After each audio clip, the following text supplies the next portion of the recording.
प्रिय छात्रों, नमस्कार।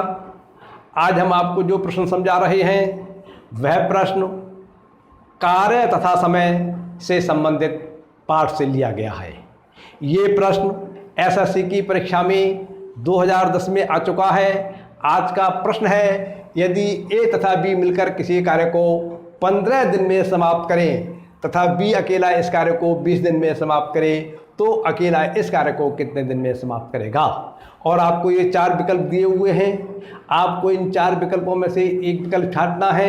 तो देखिए, जैसा कि आपको हमने बतलाया था कि यदि कोई व्यक्ति पूरा काम x दिन में करता है तो एक दिन में 1/x भाग करेगा। यदि पूरा काम p दिन में करता है तो एक दिन में 1/p कार्य करेगा। यदि कोई व्यक्ति एक दिन में 1/z काम करता है, 1/z भाग काम करता है तो पूरा काम z दिन में करेगा। तो यही नियम आपको याद होना चाहिए। इसी नियमों के आधार पर ये प्रश्न को हल किया गया है।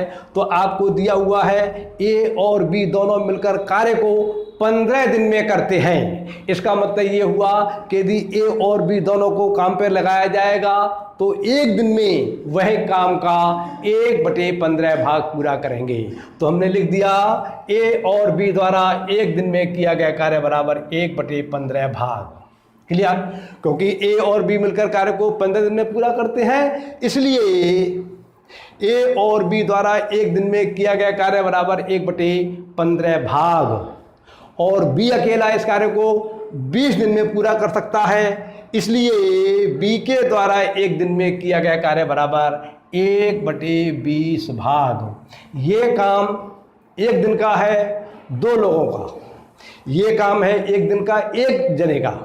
तो यदि इसमें से ये वाला काम घटा दें हम तो एक जने का जो ए है उसका निकल आएगा। तो हमने लिखा ए द्वारा एक दिन में किया गया कार्य बराबर 1/15 माइनस 1/20 भाग। इतना भाग का जो है वो एक दिन में ए जो है एक दिन में करेगा। इसका एलसीएम लेने के बाद आपको प्राप्त हो जाएगा, भिन्नों को सरल करने के बाद 4 माइनस 3/60 बराबर 1/60। कहने का मतलब ये है कि ए एक दिन में पूरा कार्य का 60वां हिस्सा करता है। तो पूरा कार्य करने में कितना दिन लगेगा? उल्टा कर दीजिए, 60 दिन। तो हमने लिख दिया ए इस कार्य को पूरा 60 दिन में करेगा। ए विकल्प सत्य है।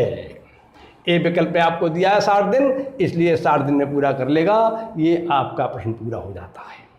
अगली बार आपको हम किसी नए प्रश्न पर चर्चा करेंगे। तब तक के लिए नमस्कार, धन्यवाद।